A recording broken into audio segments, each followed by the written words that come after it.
So Sons of the Forest has just came out of early access and has now fully released. So in this video, I wanted to go over and talk about what was added, what was improved on, and what was fixed. At the time of recording this, there is still no release date for console. So as of right now, this is still only on PC. Hopefully we get some news for console sometime soon, but let's not waste any more time and let's just get right into what's new. So kicking things off, let's see, it looks like we've got a new title screen, in-screen details, got like a new main menu pretty much. There's a new choice alternate ending, 5 more new cutscenes. There was more voice acting lines that were added for a bunch of different sections, which adding more voice acting I think is a really good thing. Now I played this game whenever it first came out, so it's been a minute since I've actually last played the game. So a lot of the updates that came out with the game before the full release, I actually haven't played yet. However, from whenever I played, it seemed like there wasn't a whole lot of voice acting, so it's really good to see that they're adding in a lot more. They added proximity voice chat filters in caves and underwater, along with additional filters for the walkie-talkie,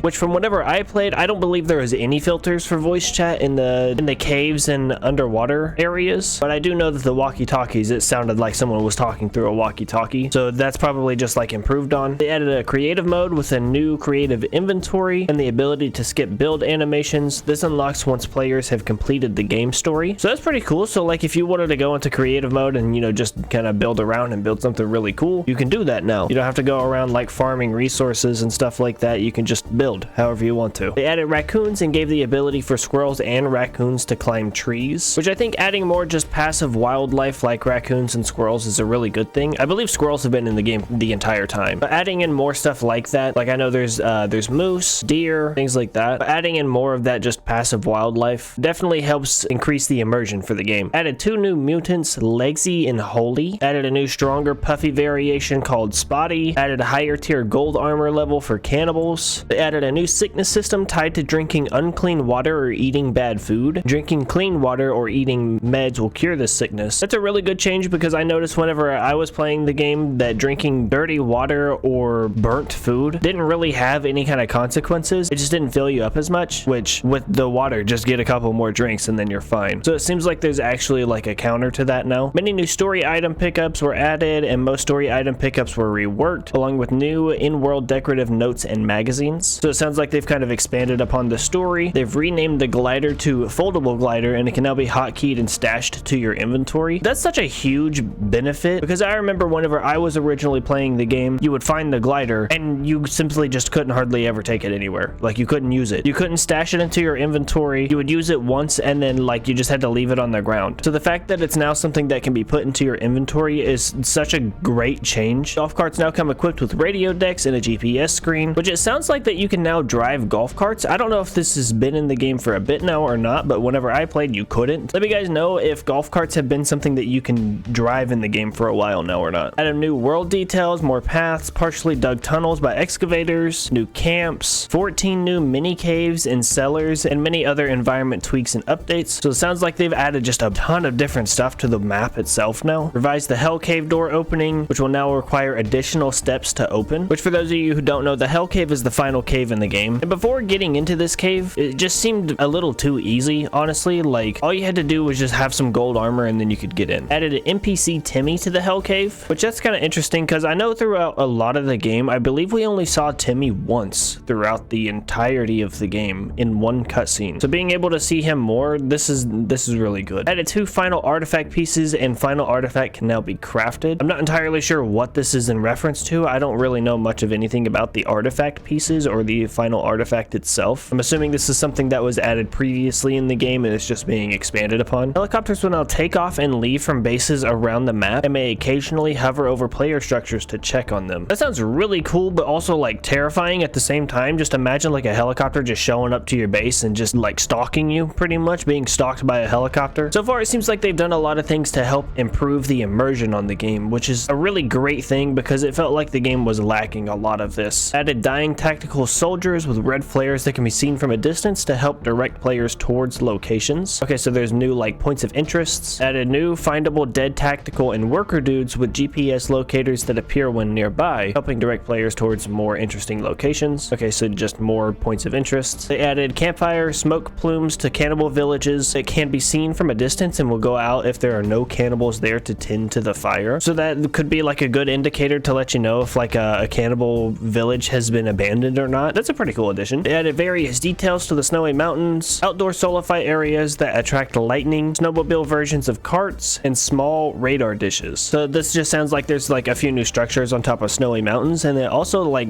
are there snowmobiles in the game now? They added a new cave that unlocks after the in-game sequence. Looks like they've added a bunch of different types of new structures. They've added an option to extend the campfire with logs to turn it into a bonfire. They've added a range and a valid target readout to the rope gun, which is really good because I noticed that whenever I was trying to use the rope gun, a lot of the time like I was just like wasting arrows on things that couldn't actually, like it couldn't reach, or it wasn't going where I wanted it to go. So improving on that is definitely a good thing because getting those arrows was not always the easiest thing in the world. They added 4 new findable blueprint structures, including a glider launcher and 3 mystery structures, which we saw from the exclusive IGN trailer that the glider launcher is a thing that would like launch you and your glider like straight up into the air, so that way you could like kind of just glide wherever you wanted to, which is such a cool change. It's such a cool idea. They've added a PvP damage setting and made it available in the multiplayer admin menu. From what this sounds like, if you prefer to turn PvP off, then you probably could. You could just turn the damage setting to 0, or you could just make it to where you just always one-shot your friends if you wanted to do that too. And then it also looks like the weather has also been improved and built upon to make it a bit more accurate and immersive. Those are all the things that was added or like new features to the game. Now let's go over what the improvements to the game were. You can now carry up to 4 stones at once and now place multiple stones at once, as many as you are currently holding, which from whatever I had previously played, I believe you could hold up to 2 stones if I remember correctly. So it seems like they may have just doubled that. Looks like the Hell Cave got a bunch of lighting and audio overhauls. After the player sleeps, Kelvin will be found also sleeping somewhere nearby, which is really good because a lot of the time I feel like I lost Kelvin. Like he just went on his own adventures. Virginia and Kelvin will now wear outfits you've given them in cutscenes. The GPS screen now more accurately reflects the world, showing cliffs, paths, and clearings, which is also a really good thing because navigating with the GPS before was so bad. It was so hard to do. Moved many items and pickups to better locations, which I don't really know what the better locations could mean, because honestly I don't think the pickups and the item locations were really in bad spots. They slightly increased the size of the tarp sleep triggers so that way it's easier for all players to sleep, which is a pretty good thing because I noticed that whenever I was playing the game, I had played with a total of 4 people including myself. Whenever we were trying to sleep with a tarp, we were kind of like pushing and shoving each other out of the way, so making this a little bit bigger and easier to actually access is